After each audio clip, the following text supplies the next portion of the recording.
For 10 months now, Morocco's medical students have been protesting an educational reform that cut their customary 7 years of medical training to 6. After successful exam boycotts, multiple in-person protests, which even led to student arrests, both the ministry and the students are maintaining their position.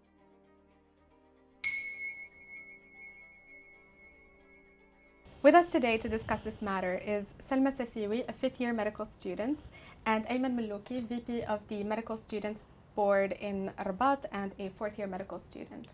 Thank you guys so much for being with us today and for making the time to discuss this cause and this issue. My first question could be a little broad because I'm very interested, and I'm sure a lot of audiences are, with how this all started.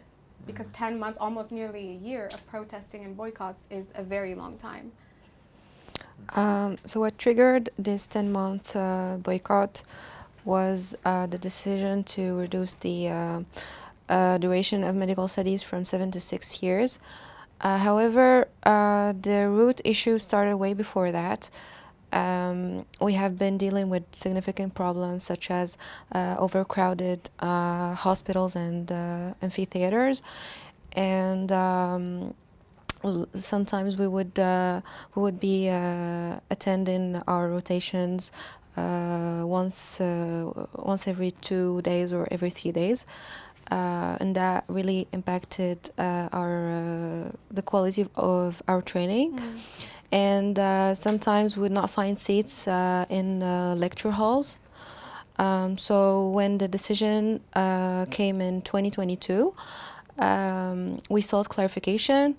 We held strikes of 1 or 2 days in the span of a year and a half. But all we met was complete silence from the authorities, and with the lack of response, the lack of response was the final straw, and so the students decided that we're gonna start an open boycott until a solution is found. So the quality of education was already declining, and shortening the duration of our studies was only gonna worsen it. So we had no other choice than to start an open boycott. So this has been, as she mentioned, this has been happening since 2022. So it's been a long time. Did you think that the dialogue was an option? That were you ever given the impression that yes, maybe we can discuss this? Well, I think that honestly, there's a very large and very big heritage for medical students going into protests, going into boycotts, and that goes all the way back to 2011, 2015, 2019, and now 2023. And at every and each one of those steps, we can honestly think that dialogue was the main way to find solutions. It's very important for us to have open ways of communications, and this history itself is teaching us the fact that basically when we had open communications with previous ministries, we actually found solutions way faster than nowadays, because today if we find ourselves in a boycott of almost 10 months, and it's literally 293 days of open boycott, and it's still going on, we can honestly see that there is a huge problem in communication, because we're not asking for something that's political. We're not trying to defy some ministerial decision or something like that. It's really very basic. It's just our basic right of education. And going back to the history again, I think that maybe it's not an issue, but the thing that makes us, or the two things that make us very aware of the importance of such a type of education, which is medical education, is the fact that one, we are very cautious and very conscious of the responsibility that we're going to have in our hands in the future when we are treating our patients. It's really not easy to carry on all that responsibility by yourself. And the second thing is that basically med students are people that had very good grades when they were coming up. They had to deal with very competitive exams going into med school. And basically what that meant is that these are very intelligent people. They are people that are very much aware of the responsibility that they are carrying. And if I'm going to be having the responsibility of a human life on a daily basis, and just a few years from now, I'm going to ask myself, is this education going to make me able to get to that point? And honestly, we were already dealing with so many problems, as Salma said, and she really explained it in a very good way, because the quality was declining so fast, and at the same time, the responsibles were mainly focusing on the numbers of people that were graduating rather than the quality of education.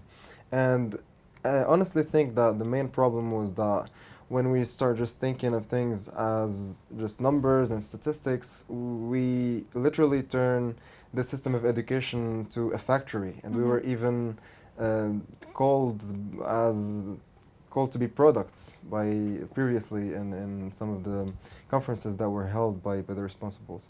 And I think that basically if we want to deal with the roots of this issue, then we just should take the frame and the focus from the number of people that graduate, because we are aware that our country needs doctors, but it doesn't need just any type of doctors. It needs good doctors, people that are actually going to be able to treat patients.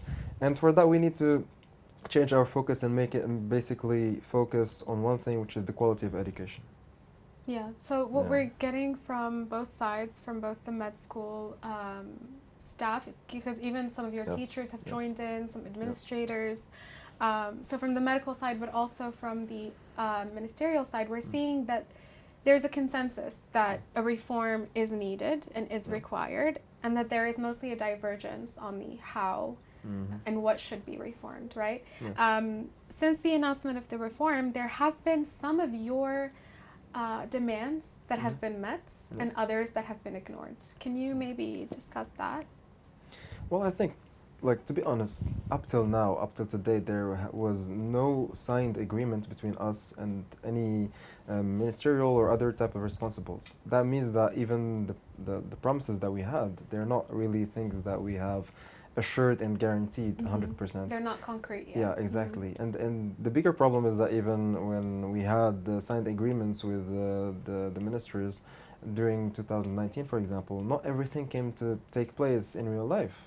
And when we see such things, usually med students, when they hear promises nowadays, they simply just refuse those agreements. We had agreements, like propositions, back in December, just in the very few first days in the boycott, and it was refused by a huge percentage of almost 100%, which means that basically 25,000 people refused that proposition and voted against it. And when you see that there is such a huge consensus that we cannot accept those promises, it shows that these people, on the other hand of the table of negotiations, did not really respect those promises in the past. And it's that very big heritage that we have that causes... there's almost like a historic lack of trust. Yeah, exactly. Exactly. And that's honestly a very sad part and a very big part that made this boycott last for so long, because we're asking for very serious commitment and a very solid agreement if we want to go back. And so for that, I think that the main points that we actually kind of had were, at first, this year there was no augmentation in the number of new students coming up. It's still a huge number. It's 4,000 people compared to 2,500 people when I came to med school at first. This is nationally? Yes, nationally. And but honestly, it's already a big step towards finding a solution. The second thing was like basically the slight augmentation in the well, compensation. Yes, exactly. The compensation for all the acts that we do in the hospitals and so on. Some of the other points were some little bit of clarifications when it comes to the specialties and how to get to the specialties, and also the type of contracts that we're going to be signing after that. And when it comes to that, for example, we used to have two main paths. One where you have to stay with the work for the government for almost 8 years, and sometimes you're not allowed to leave, even after the 8 years are done. And the second type of agreement, you're basically free. You can go work for private organizations if you want after that. Nowadays, it's not the same anymore. If you're going to pursue your specialty here in Morocco in public schools, you're going to end up signing a contract of just 3 years. You are going to be compensated for all your work with a, well, decent number, we'd say. Decent amount? Decent amount, yeah. And that basically solved the problem for all those people that were stuck in there for the 8 years. And I think I'm going to allow Salma to give more clarifications when it comes to that, because one of the main triggers for the boycott was basically their very delicate situation when it comes to the road of specialties. Because we were few months away from starting that path, but then we have no clue what are we going to do with that. If it's going to be like, if we're going to have internship, residencies, if it's going to be something different. And so I think that she can explain the situation for the 5th years better than me. Yeah, so as a 5th year med student, when the decision came out, I had no idea what I'd be studying in the 6th year. And usually 5th years, they start preparing for their internship entrance exam since the 5th year, because it's a very competitive exam. So since we had no idea about what will be in the next year, we were very demotivated, and we had no idea if we're only going to be studying the 6 years or 7 years. You didn't know if the legislation or the reform applied to yes, exactly. you guys as well. We had no idea about the residency exam, if it's gonna stay the same, if it's gonna be organized in the same way. So it was very frustrating for us to be in a gray area. And you requested clarification from Yeah. authorities, but we sought clarification since the decision was made, since 2022, and as I said, we held small strikes of 1 or 2 days, but we had no response from the authorities. And today there is still no clarity when it comes to. No, there's mostly promises, and. We had history with the authorities. Students don't want promises. We want concrete Written proposals and agreements. Yeah. So what was the ministry's idea or promise of a resolution for a problem like this? Well, I think that the very, very first propositions did not really include any kind of solutions. It was basically, well, this is a decision that came from all above. It's something that we've been thinking about. And our response was not, well, we simply refuse. We never said that. Our response was like, well, first, we are people, we can think, we just want to understand what's going on. It's our lives eventually. It's going to be my diploma at the end. It's going to be my responsibility towards the patient at the end. So the question was, why? We got many answers. And the problem was that at every time, the answers turned out to be not only faulty, but also they reflected how the authorities did not really understand the depth of that decision. At first, we were told that it's going to make it easier or even faster for people to graduate. So it meant that it's going to simply accelerate the process. Exactly, accelerate the process of making doctors. Well, that was under the wing of basically increasing the numbers of doctors, but eventually, when you think about it, mathematically speaking, it's only gonna be beneficial for 1 year, and then after that, it's not gonna change anything. When they realized that, and videos were made about that and so on to explain it to the public, well, they changed. They were like, well, it's not really about that, but all the other countries do that. And then we went and did an in-depth research to see what other countries do. And honestly, like, everyone is usually gonna go read maybe Wikipedia or anything else, any other pages, and they're gonna be like, well, maybe the USA is producing doctors in just 4 years. But then when you actually go in depth and see, it's not really producing doctors in 4 years.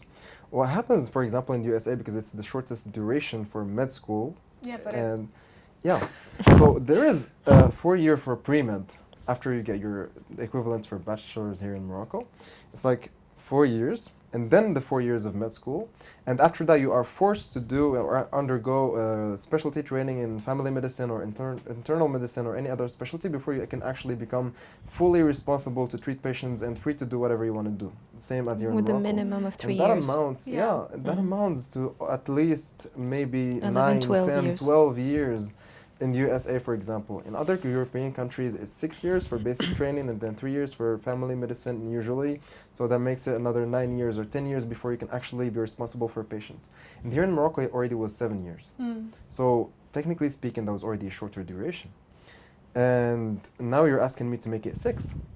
And when this argument was made public again, and it was even spoken about in the parliament, what happened next was that they were basically, especially the deans of med schools, they were like, well, let's be honest, the seventh year is not that good. You're not really well supervised, it's not really Then well fix made. it. Exactly, thank you. So basically, the problem is that, well, we have a problem with the seventh year. Let's so take it off. remove it. Let's Yeah. get rid of it. altogether. Yeah, exactly. And that's really a very flawed way of seeing things. And Yeah. it's really sad to see that the authorities in our country, or even the people that are going to make recommendations in the future, like the deans, are going to be like, well, there's a problem here, so what are we going to do? We're just going to remove 600 hours of clinical rotations for all the med students. That's just really sad, because it shows you that maybe even in the future, when we are trying to communicate with these people, their solutions are not going to be in the sense of fixing problems as much as it is to simply avoid problems. And that in itself is a huge problem. Especially when we're talking here about the highest level of authorities, about the people that should be thinkers, about the people that should actually be solving the problems and giving us solutions.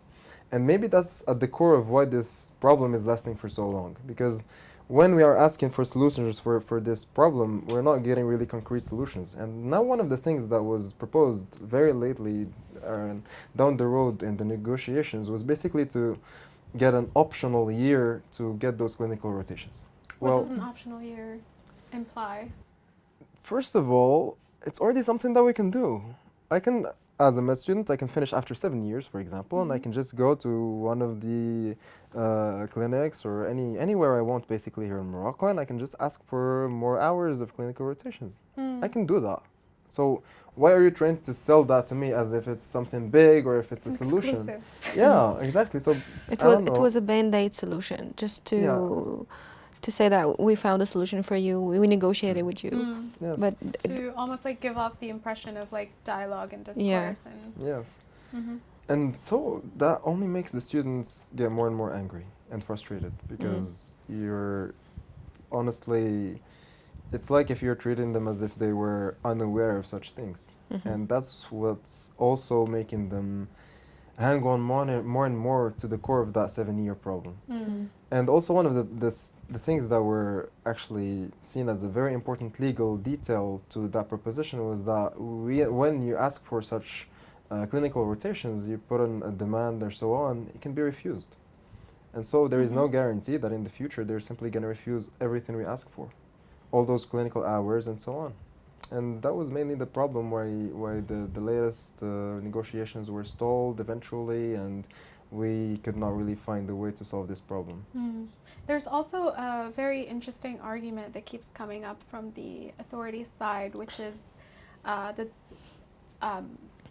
cutting the years specifically as part of this reform is to retain doctors from going abroad and leaving the country. What do you guys have to say about that? the argument that says reducing the medical studies duration was made just to prevent us from leaving the country highlights the incompetence of the authorities, and because they themselves were telling this narrative at the beginning to only to refute it later, and which shows a big inconsistency in their discourse. And since the beginning, students knew that they could go abroad if they want, because it's possible for us to go abroad as early as the third year. And so we believe that the authorities used that narrative just to shift the public opinion against us, which seems to be working currently. No, I don't think so. Well, we have seen a lot of people say that, and it's normal to have this sort of back and forth, right? Yeah, And it's normal for some voices to be more amplified than others. Especially with us in the media, I feel like we see more than enough of both sides. But it would be really nice for you guys to keep the trust that you have in the public's discernment, because they know. Yeah. Everybody knows who's right on what and who's wrong on what, and we've seen that, say, the closest people to you, your parents, supporting you throughout this whole entire journey, but more importantly are your professors, your teachers, medical professionals, people who have nothing to do with med school anymore and are active in the field of healthcare, and Yes. they are still very supportive. Yes. But also, on the other side, you have MPs who are trying to push for a resolution in parliaments. There are governmental bodies that are trying to push for this. Yes. So the public's perception will always be Yeah. mixed, right? On the other hand, if they claim that shortening the medical studies duration is going to discourage other countries from recruiting us because the system is flawed. That's what's going to discourage other countries Exactly. from. There's an implication. Yes, That that means that they believe Moroccan citizens don't deserve good doctors and quality healthcare. So that's a big issue there. Mhm. And I think they don't realize that this argument only. maybe it's a choice, you know. Yeah. Maybe it's a choice, but because we've been seeing this a lot, right? Yeah. Like we know that the healthcare system in Morocco needs a lot of improvement, a lot of investment, a lot of like I said earlier, it really could really use the reform. Yes. But it's the way that you're almost the target of it that made this such an unfortunate situation. Well, while I could still go abroad with 6 years, we don't think we have enough knowledge and the necessary skills to treat patients competently. It's gonna cause severe consequences, like even the loss of lives if they don't train us to be doctors. Yeah. 6 years is not enough. So it's not really a problem of migration, but it's the quality of medical education being compromised here. So I really wanted to know, like, let's say they maintain the 7 years, hypothetically, Yes. right? We still will all agree that there are some deeply rooted issues that still need to be handled. I feel like this 6 versus 7 year point has almost like overshadowed some larger demands and more important, I would say, concerns. Let's leave that one aside. What are some form of actions or initiatives that you would like to see from both authority side and any involved sectors? You know, I'm going to be honest here, and I'm going to say something that I usually say, and it's that even if we study 10 years or 20 years in an educational system that is flawed, it's never going to be as good as doing a decent 5, 6, 7, 8. It's not about the number, but having a decent educational system that will give you good doctors. It's not really about the number, it's about the conditions, it's about the amount of hands-on learning that you're going to have, it's about the quality of that learning. And so basically, to be honest, it's very important for us to try and work with the doctors instead of seeing them as people that are trying to escape Morocco, as if they are people that are not trying to work for their country, as if they are people that are just like trying to do whatever is good for them. Because I think that on the very first day when I was 18 or any of the other people that are going to become doctors in the future chose that profession, they realized that they are basically dedicating their whole lives and they're going to have to make a lot of sacrifices. It's not easy to be a doctor, not because you're going to have to study a lot or something like that, or you need to have good grades, but because you're going to end up doing night shifts endlessly, because you're going to end up prioritizing your patients sometimes over your own family, because you're going to end up having to spend a lot of hours of your life just doing that thing professionally. And you can never leave that knowledge behind or just like exist as a human being and just forget that professional side like other professions. If I'm an engineer and I go home and I just forget about my laptop, forget about everything else, I can do that. If I'm being a doctor and I just sit there with my family, well, maybe someone is going to ask me, well, last week I got sick, this happened, so what should I do? Yeah. And when such a thing happens, part of my personality is going to be that profession. And we all realized that very early on when we were making that decision. It's not an easy decision to make, and we are forced to make it at a very young age. But at the same time, when we are making that, I think that everyone expects from the authorities to work with them and not against them. And so the biggest change that we should make is to try and work with these young people in purpose to give them a very, very good education and a very, very good system that will allow them to feel confident enough to treat people, including their own family members, including the family members of other people that will show up at their clinics and so on. And to do that, honestly, I think that we should go from the very basic learning system, going basically from the overcrowded spaces, because we can see today that there are medical schools that don't even have their own buildings. But we say that, for example, the medical school of Rashidia exists, or Bni Bilal, or so on and so on.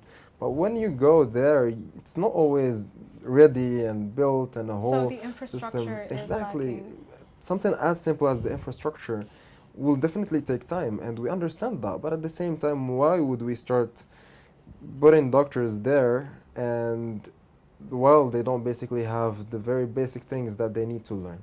Yeah. And that's something that is always a point of conflict for us, because even when the number of students started increasing, we never were against that. We realized that our country needs a huge number of doctors in the future, and we support that. But at the same time, we have a necessary condition that we can never be overruled, and which is that if we make or form new doctors that are really incompetent, that's not going to help our country. And we need to focus on the quality of their education, making sure that they have their enough hours, obviously, to actually get that education, but also the necessary materials, the necessary infrastructure, the necessary, and most importantly, it's the necessary,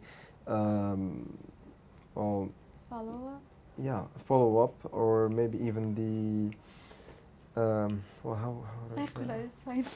L'encadrement par les profs. Hiring new professors? It's Yes. follow-up, like yeah, it's like academic follow-up.